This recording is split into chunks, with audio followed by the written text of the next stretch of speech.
Rebonjour à tous et à toutes. Je vais essayer de faire cette fameuse vidéo dont je parle depuis longtemps pour vous expliquer comment fabriquer une petite boîte vapée. Genre comme celle-là, ou comme celle-là, j'en ai fait plusieurs. À l'époque, vous les avez vues dans mes nombreuses vidéos, puisque vous êtes des aficionados, et je vous en félicite. J'ai pas beaucoup de temps, je vais le faire sans doute en plusieurs fois. Pourquoi une boîte et comment que ça marche? Alors, la vidéo va s'adresser un peu à tout le monde. Il y a des gens qui débutent, qui ont acheté une Ego et un truc et un machin, et qui vapotent. Ils font ce qu'ils veulent. Et donc, il faut savoir comment ça fonctionne de produire de la vapeur à base de liquide. Ça paraît bizarre au départ. Déjà, on a un connecteur 510 sur lequel vient se visser un atomiseur, cartomiseur, cléromiseur, quelque chose en miseur, un truc qui rime avec miseur. On peut soit, si on n'a pas d'argent du tout, on dépiote une vieille Ego pourrie, parce que leur durée de vie est quand même assez limitée, j'ai remarqué, et on s'en sert. Soit on achète des connecteurs 510, j'en ai plein parce que je pensais me mettre à fabriquer des boîtes, en vérité j'en ai fait largement assez. Des connecteurs 510 comme ça, auxquels il faut souder un fil au plot positif à l'intérieur, on va rien voir de toute cette vidéo évidemment, et un fil au plot négatif à l'extérieur. Soit on achète des trucs pré-câblés comme ça, celui-là est tout pourri, je l'ai acheté chez Parivap. À l'époque, il faisait avec des fils tout petits. Là, si je tire un peu, hop, ça va se dessouder direct. Mais pour la vidéo, je vais me servir de ça. En plus, je soude très mal. Je fais plein de boîtes, mais je suis très mauvais en soudage. Soudure. Enfin, tout ce qui est sous, quoi. Donc, avec un truc comme ça, et une pile. Un accu. Les accus, il y en a toutes les tailles. Je vais faire plein de digressions. Donc là, ça, c'est une énorme en 26 650. On a des 18 650 très connus. On a des piles, vous savez, tout ça. 18 650, 14 500, taille un peu comme une AA. 18 350, il y a des 14, il y en a plein. Donc si on pose le fil négatif qui est relié à l'extérieur du connecteur sur le plot moins de la pile et le fil positif qui est connecté à l'intérieur du connecteur sur le plus, qu'est-ce qui se passe? Rien du tout. Non. Eh bien, il se met à crépiter, c'est-à-dire que le courant passe et chauffe le fil résistif à l'intérieur de l'atomiseur quel qu'il soit. C'était la première assertion passionnante de cette vidéo, qui va en comporter plusieurs, accrochez-vous. D'autre part, si on met le fil rouge sur le positif et qu'on touche simplement le négatif avec l'extérieur de l'atomiseur, ça marche aussi, hein. Le contact se fait, c'est tellement évident que je vois pas pourquoi je le dis. Voilà le principe d'une cigarette électronique, c'est génial. Nous, ce qu'on a envie, c'est de pouvoir régler la puissance ou le voltage qu'on a envie d'envoyer dans notre atomiseur pour pouvoir régler nos sensations de vape. Pour ça, il nous faut des modules qui vont permettre de régler la tension. Alors il y en a plusieurs. Au début, je ne faisais pas attention à la taille, donc j'en ai acheté des énormes comme ça, tout en un. On achète ce module, ça coûte 2 € en Chine, et on peut régler la tension. On voit la tension d'entrée, la tension de sortie. Ils sont très gros. Pour ça que j'ai fait une grosse boîte. J'en ai profité pour faire une grosse boîte avec deux 18 650 pour avoir une grosse autonomie. J'aime beaucoup cette boîte. Elle est un peu reçue, elle est fatiguée, mais ça marchait bien. Sinon, on peut acheter des petits modules un peu plus petits qui étaient dans cette boîte, mais qui n'étaient pas munis d'écran LED. Donc on achète un petit écran LED, hop, qui coûte rien. Tout ça, ça coûte rien à l'achat. Et on câble tout ça, je vous montrerai par la suite. Récemment, c'est-à-dire il y a à peu près un an, j'ai acheté des modules comme ça, dont je vais vous donner la description peut-être dans le commentaire, ou peut-être pas. Enfin, on tape voltage regulator, bulk down, quoi, sur eBay, et on trouve des petits trucs comme ça. On fait gaffe à la taille, ceux-là sont encore assez gros. Ces deux-ci sont des modules qui permettent de régler la tension vers le bas, c'est-à-dire d'envoyer un voltage précis, et de régler pour descendre le voltage, c'est-à-dire comme le principe de ça. Là, j'envoie deux accus, donc entre 6 volts et 8 volts 4 quand ils sont chargés à plein, et je descends à 7,8 par exemple. Celui-là, c'est le contraire, c'est un booster, c'est-à-dire que j'envoie un accu, j'envoie entre 3 volts 2 et 4 volts 2, et il booste la tension, comme une Ego Twist, comme un Vamo si on lui met qu'un seul accu. Le Vamo fait les deux. Si on lui met un accu, il va le booster, si on en met deux, pour le réguler. Voilà, il va le réguler ou le booster. Donc on peut acheter ces trucs-là. Je vais faire gagner à la fin de la vidéo un module comme ça, de voltage, de truc vers le bas. Il faut faire attention à l'ampérage supporté par 6 modules. Par exemple, j'avais ma boîte qui est là-bas, dont j'avais parlé dans une précédente vidéo, montage Genesis HR ou un truc comme ça, une vidéo vraiment passionnante, qui a fait le tour du monde évidemment, qui est limitée à 2 ampères. Donc à 2 ampères, il est clair que si on a un atomiseur de 1 ohm, on peut vapoter maximum à 2 volts, donc ça fait 4 watts, ça n'ira pas. À 2 ohms, 4 volts, donc ça fera 4 x 4, 16, 8 watts, c'est déjà pas mal. À 3 ohms, 6 volts, donc 36 divisé par 3, 12 watts. Donc il faut un truc de 3 ohms pour avoir 12 watts. Comme moi je vais pas 14 watts, 15 watts, ça n'ira pas en Genesis. Maintenant si vous vapez sur des cartos ou sur des Cliro, de toute façon vous vous démerdez. Celui-là est limité à 4 ampères. 4 ampères, ça suffit largement pour quoi que ce soit. C'est-à-dire que même avec un truc de 1 ohm, on va avoir 16 watts. Vous avez compris, vous suivez, c'est passionnant. Et c'est que le préambule, hein, parce qu'après, le feu d'artifice, il va se passer des trucs. Donc, faire attention à l'ampérage supporté. Je crois que ceux-là, les 3 là, ils sont limités à 3 ampères. 3 ampères, pour moi ça suffit largement, puisque mes montages font tous à peu près 2 ohms. Je suis dans les 2 ohms, 2 ohms 5, 3 ampères, ça fait 6, ça fait... Hein, on s'est compris. Quelqu'un m'appelle, je vais être obligé de faire une pause. 36 disais-je, divisé par 3, divisé par 2, pardon, par 2 ohms, ça fait 18 watts. 3 ampères, je suis limité à 18 watts, ça me suffit largement. Vous ferez ce qui vous semble bon avec les modules que vous choisirez. D'autres solutions, on peut avoir un VAMO qui rend l'âme. C'est-à-dire, enfin, avec les connectiques, c'est tout pourri, hein, c'est mal foutu. Le plot qui rentre, on peut soit le trafiquer, comme on fait. Vous voyez, mon VAMO, moi, il est tout pourrave. Il y a du scotch, là, ça c'est... Bon, je suis un clochard, hein, moi, de la vapote. Il fonctionne, c'est déjà ça. Mais on peut aussi décider de le désosser et d'utiliser ce module extrêmement simple à monter, avec le plot positif, c'est là où le positif de l'AQ fait contact, et le plot négatif, c'est celui qui est relié au corps. Vous pouvez prendre un module comme ça, vous pouvez prendre aussi, si vous voulez faire des boîtes plus petites, genre celle-ci. Non, celle-ci est une boîte qui est juste limitée à 5, qui est régulée à 5 volts, avec un petit régulateur 5 volts. Je ne parlerai pas de ça aujourd'hui, mais c'est passionnant quand même.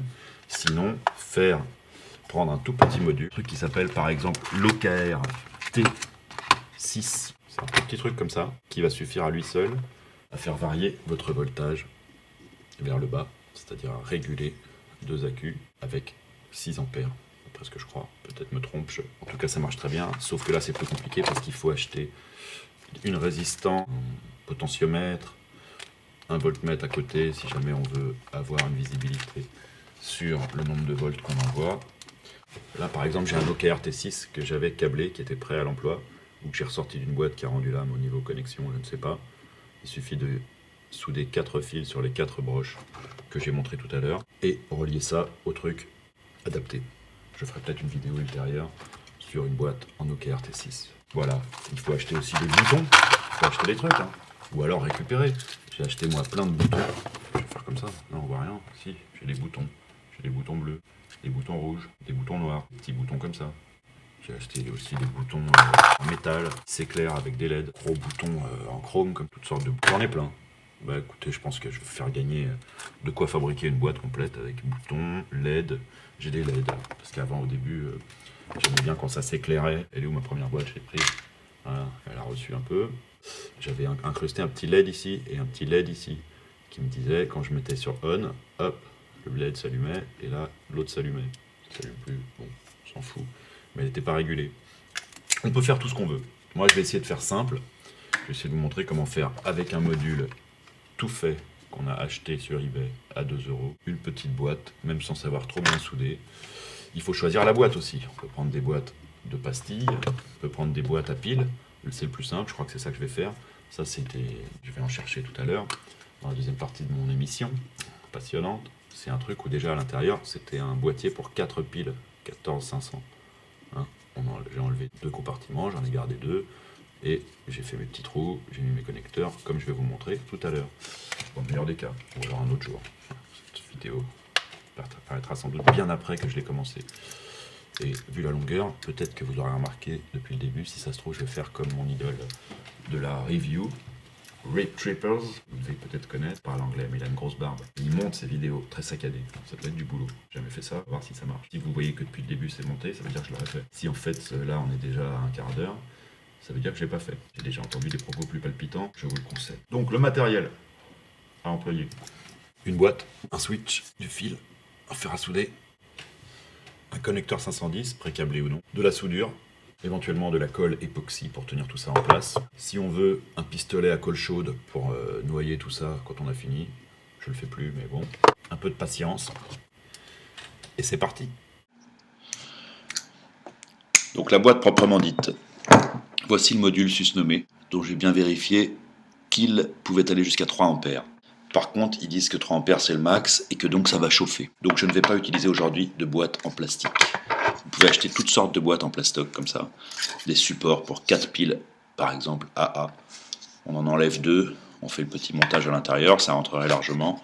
On met 2 14-500 là, et on fait tout un truc. Mais là, comme il va chauffer, il y a des boîtes en plastique comme ça, des boîtes en plastique pour 18 650, pour des piles C, tout ça, ça existe, pour 2 piles AA, pour 3 piles AA, j'en ai acheté plein.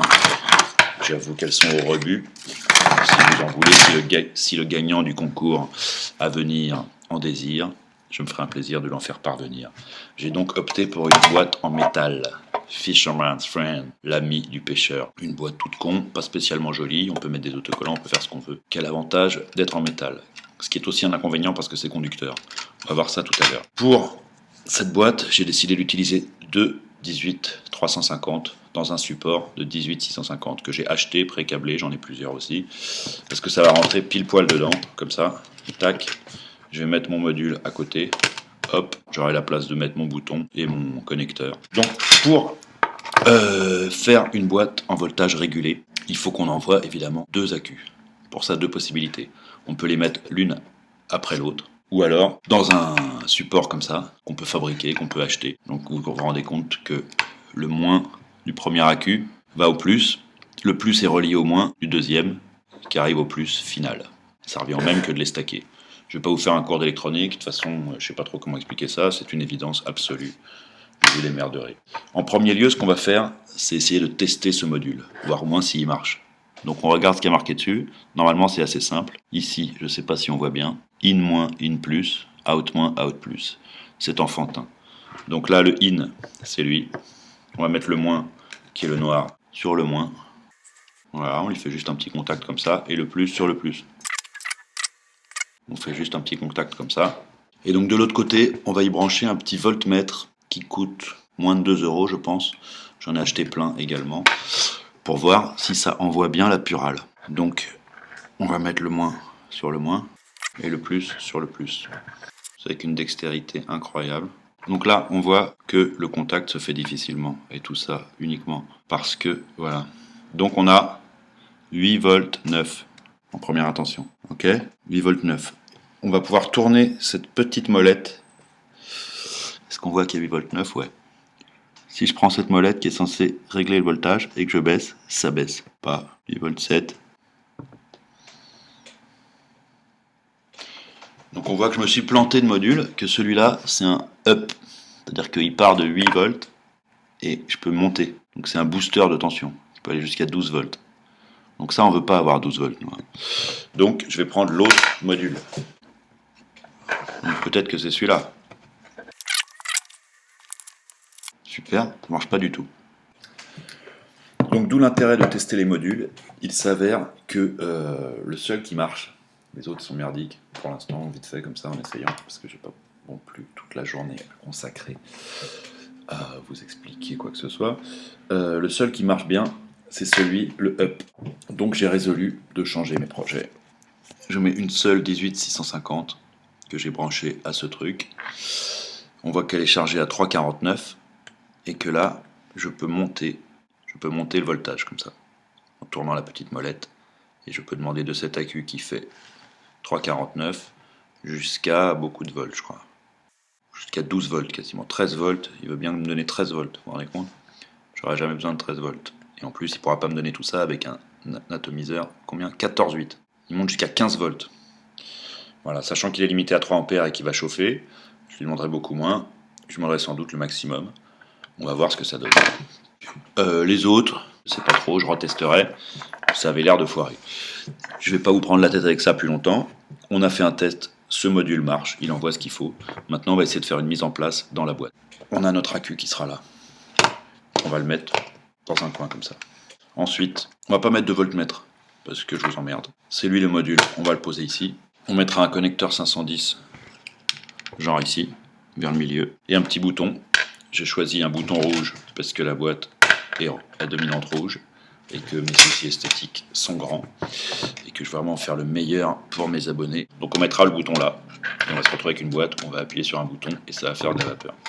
Ça va être génial. Donc pour ce faire, on va commencer par faire des trous aux endroits voulus. On va faire un trou ici pour mettre le connecteur 510, avec un forêt de 8. Et pour pas abîmer la boîte, je vais commencer avec un plus petit. Là, c'est du 4, 4,5.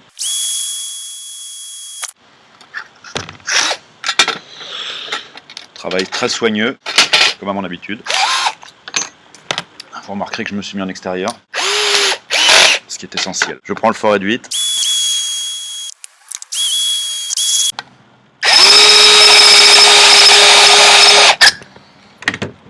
Comme 8 c'est un peu petit, on est censé mettre du 9 mais j'aime bien le rentrer en force.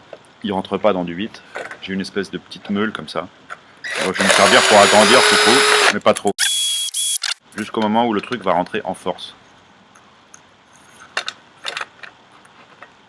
C'est-à-dire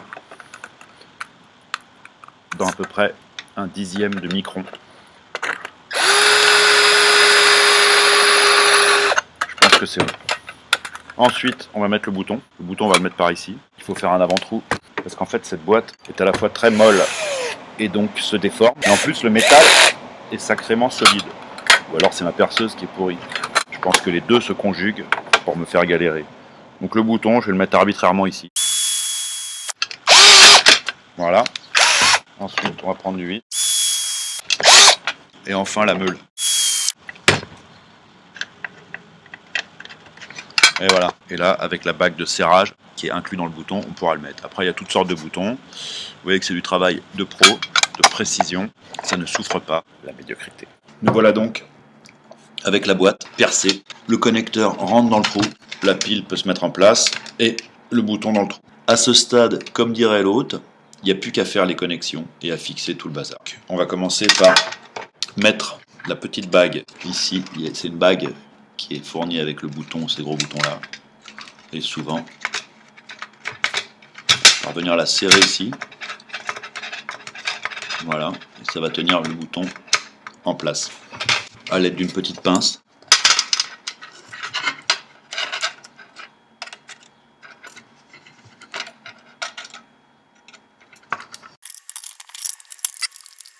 Ça ne bougera plus jamais. J'ai déjà vu les choses plus belles, j'en ai vu aussi les plus laides.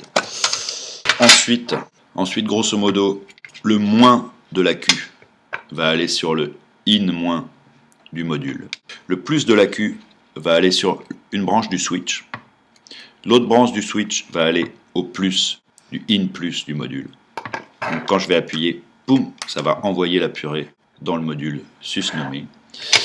Et le out- et plus vont respectivement se connecter au moins et au plus du connecteur 510. Il nous faudra également isoler ce module de la boîte elle-même, qui est en métal et donc sans doute conductrice. Pour ça, j'ai une technique tout à fait scientifique et très avancée, qui consiste à mettre un bout de scotch, un bout de gaffeur en dessous. Une fois que j'aurai soudé, je scotche, je colle le tout ici et ça suffit largement. C'est sans doute rien de tout ça n'est très académique, mais je le répète, on s'en fout un peu. Une autre possibilité serait de coller un morceau de plastoc. Là, faire une plaque en plastique pour mettre ça dessus. Et en plus, ça enlèverait de la chaleur. C'est peut-être ce que je vais finalement me résoudre à faire. Je coupe le fil à la bonne longueur et je fais une connexion mécanique. Comme ceci, je passe dans le trou et je viendrai mettre un goût de soudure dessus. Je le répète, je soude très mal. J'ai un fer à souder pourri. Je préfère faire ça. J'ai de la soudure ici. Je m'en fous un peu sur le bout. Je chauffe. Et hop, je fous un paquet. Normalement, ça suffit. Pas de raison. Je peux en remettre un peu par acquis de conscience. Ce qu'il faut jamais faire, normalement. Tout bon soudeur vous le dira. Donc, première connexion effectuée. Ensuite, du plus, on a dit que on allait mettre un fil qui allait aller au plus du switch, qui allait aller d'un côté du switch.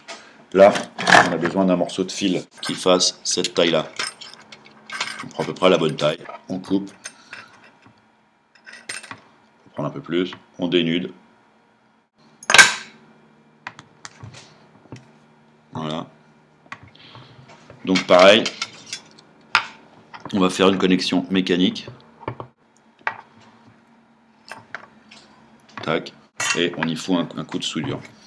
Je remets un peu de machin. Ça se passe exactement pareil.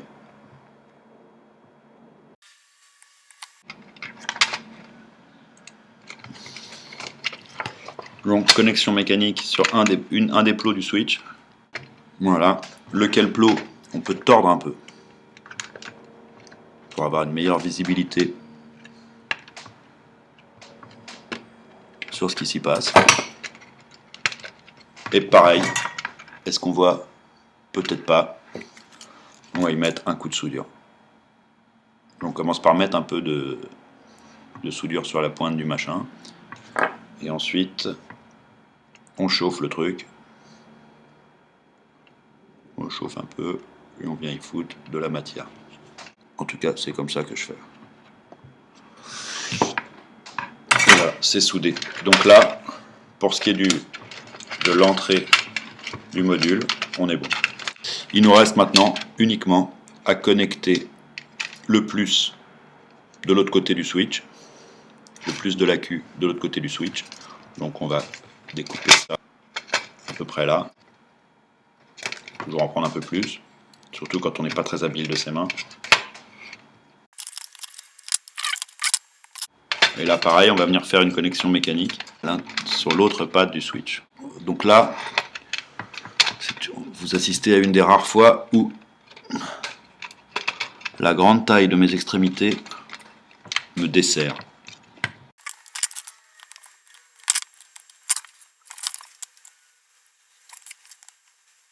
Voilà, on dit que c'est bon. Et ensuite, on va venir souder les deux fils du connecteur sur la sortie du module. Et là, c'est galère parce que les fils fournis par ce putain de connecteur de Parivap, contre qui je n'ai d'ailleurs rien, et qui m'ont dit qu'ils étaient désolés qu'ils avaient eu ce batch pourri de connecteur 510, vous pouvez en acheter chez Mad Vapes aux États-Unis. Alors, il y a les frais de port. Profitez-en pour acheter des accus et 2-3 conneries. Et tout ira bien. Donc on va maintenant venir souder les deux ici. Donc je vais prendre un peu large, mettre le plus dans le plus, et envoyer un coup de soudure. Mettre le moins dans le moins, et envoyer un coup de soudure. Voilà, là tout est soudé. On peut déjà voir si ça marche. Eh bien, ça n'a pas marché.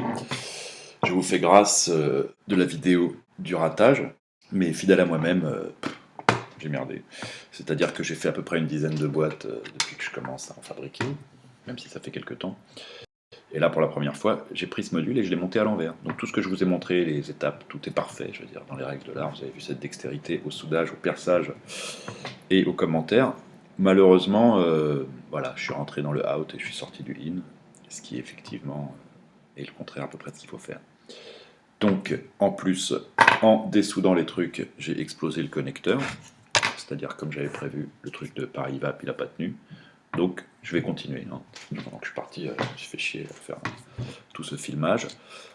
Je vais vous montrer maintenant comment connecter un connecteur, comment câbler un connecteur et refaire le truc à l'endroit. Je ne vais pas refaire le montage, je vais juste montrer la soudage, la soudure, le souding en fait, hein, du connecteur, le soldering. Et puis ensuite, je referai le montage et puis on verra si la boîte marche. Donc pour câbler un connecteur 510, comment qu'on fait? On commence par étamer un bout de fil, rouge si on est vraiment comme moi perfectionniste. On chauffe un peu le fil et on vient y déposer un peu de matière, comme ceci. Ensuite, on vient mettre un peu de soudure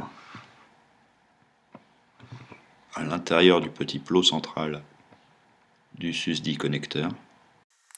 Voilà. On présente le fil et on fait fondre le tout. Voilà. Tac. Pour le plot négatif, moi j'aime bien le faire à l'intérieur. Enfin, c'est-à-dire, j'aime bien présenter mon truc et le faire à l'extérieur. D'accord. Le faire par l'extérieur du connecteur. Donc, je prends un fil noir. Je viens l'étamer. Voilà, je mets un peu de matière. Je mets un peu à l'extérieur du connecteur. Et je viens présenter mon fil.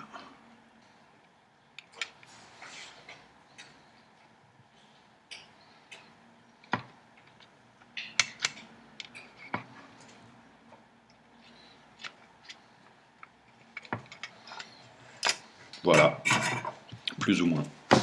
Je vais refaire le montage dans le bon sens, puis exactement comme j'ai fait, sauf en inversant évidemment le sens du module. Puis on va voir ensemble si ça fonctionne. Donc me revoilà, j'ai tout démonté, j'ai tout redessoudé, j'ai tout ressoudé dans le bon sens. C'était pas très long, mais c'était quand même une tannée. C'est ridicule, il faut vraiment que je fasse une vidéo pour faire ça. Quoi qu'il en soit, j'ai collé une plaque de plastoc, d'une vieille boîte à piles au fond, avec de l'époxy, de l'araldi, très bien. J'ai collé également le porte-pile, et j'ai aussi noyé le connecteur 510 dans de l'époxy. Donc là, normalement, ça bouge plus. J'ai fait ça vite fait pour voir si ça marche. Et donc on va voir, quand j'appuie sur le bouton, avec mon voltmètre maison que j'ai fait il y a un bout de temps, qu'est-ce qu'il me dit? 5 volts 44, sachant que la batterie est à 3 volts 5. Et j'ai donc ma petite vis à l'intérieur, sur le module qui est ici. On va voir ce qui se passe quand je la bouge. Donc quand je vais vers le bas, ça baisse. Je peux baisser jusque sûrement le voltage de l'accu. Tournevis, c'est pas très pratique. Voilà, 3,44, 3,42. Et je peux monter jusqu'à... Je monte, je tourne à droite. Je peux monter, j'ai de la marge. Maintenant, vu qu'il est limité à 3 ampères, vous voyez, là je peux monter jusqu'à 13 watts. 13 volts. Voilà, plus personne. Donc on va voir comment ça marche avec un atomiseur branché au cul. Déjà j'ai merdé parce qu'on voit que la boîte ne ferme plus une fois que j'ai branché mon guide dessus. Il faudra que je fasse une découpe comme j'avais fait sur cette boîte, vraiment de manière tout à fait artistique à l'époque, parce que déjà j'avais fait le trou auprès du milieu. Bref, quoi qu'il en soit, ça marche pas, je vais faire une découpe. C'était juste pour l'exemple. On va voir comment ça va. Ça va hyper bien. Donc réussite totale? Non, en vérité, échec, j'ai menti. Entre temps, j'ai changé mon setup. J'ai mis 2 batteries stackées dans cette même boîte. Parce qu'en fait, j'ai regardé sur les spécifications plus détaillées du module en question. Cette merde. Elle est limitée à 3 ampères, mais en maximum, quoi. Si on lui envoie 24 volts. Avec 3,7 volts, elle est limitée à 1 ampère. Donc ça marchait pas du tout, ça boostait pas du tout. Et à 7,4 volts, elle est censée être limitée à 2 ampères et demi. Donc là, j'ai 8 volts, je dois être limité à 2 ampères et demi. Donc avec un montage de 2,2 ohms, dans quel cas là, et ben ça fait 4,4, 5 volts. 5 volts, 5 x 5, 25. Je suis à 12-13 watts, j'en sais rien à peu près. Donc cette boîte qui était censée être un booster est en fait une boîte régulée que j'utilise au maximum. Là j'ai réglé l'entrée à 8 volts, pardon. Ça marche. Une boîte. Au moins vous aurez vu les étapes de la fabrication avec tous les ratages possibles. Le ratage final, ça nous aura permis de passer je ne sais pas combien de temps ensemble. Et donc voici ma vidéo du jour. Je ne sais pas quoi faire gagner du coup, parce que j'attendrai d'avoir 2000 abonnés, mais je vais sans doute pas faire gagner ces modules qui sont tout moisis. J'ai certes des boutons, des LED et des connecteurs, mais enfin, je pense que là ça vous aura dégoûté de fabriquer des boîtes. Mon conseil, achetez-vous des trucs tout faits, soit des Vamo pourris, ou des Pipeline Pro super, ou faites exactement comme vous voulez. Personnellement, j'ai une nouvelle boîte, et désolé pour tous ces atermoiements qui n'ont mené à la finale qu'à une semi-réussite. Enfin, une dernière fois, la boîte ne ferme certes pas, elle est certes en régulé et non pas en boosté, elle n'a pas de voltmètre. Si vous voulez brancher un voltmètre avec, il vous suffira de le brancher exactement comme le connecteur 510, le plus du voltmètre sur le plus du switch, le moins du voltmètre à la masse. N'importe quelle masse, toutes les masses sont reliées entre elles. Et même à la limite sur la boîte ou sur le moins sur n'importe lequel des deux moins du module. Voilà, c'est tout pour aujourd'hui. la vidéo sur la box est faite. Peut-être, si j'ai vraiment la foi, je retenterai mon coup pour vous en montrer une en OKR, avec le tout petit module que j'ai montré au début. À part ça, ça marche vraiment du tonnerre, et c'est quand même tout ce qu'on lui demandait. J'ai fait mon petit découpage. Vous voyez, magnifique, dans les règles de l'art. La boîte ferme, la boîte s'ouvre, la boîte se règle. Moi, je les aime toujours à fond, je crois. On verra bien. Peut-être que j'aurai le temps de baisser. Je vous la souhaite bien bonne, et je vous dis à plus. Je redis juste à ceux qui sont restés jusque-là, qu'il me reste du boba, du gorilla, j'en ai d'autres qui arrivent. S'il y a des gens que ça branche, ils ont qu'à me faire des messages privés. Je le cède à vil prix. Et voilà. Donc à la prochaine. Portez-vous bien.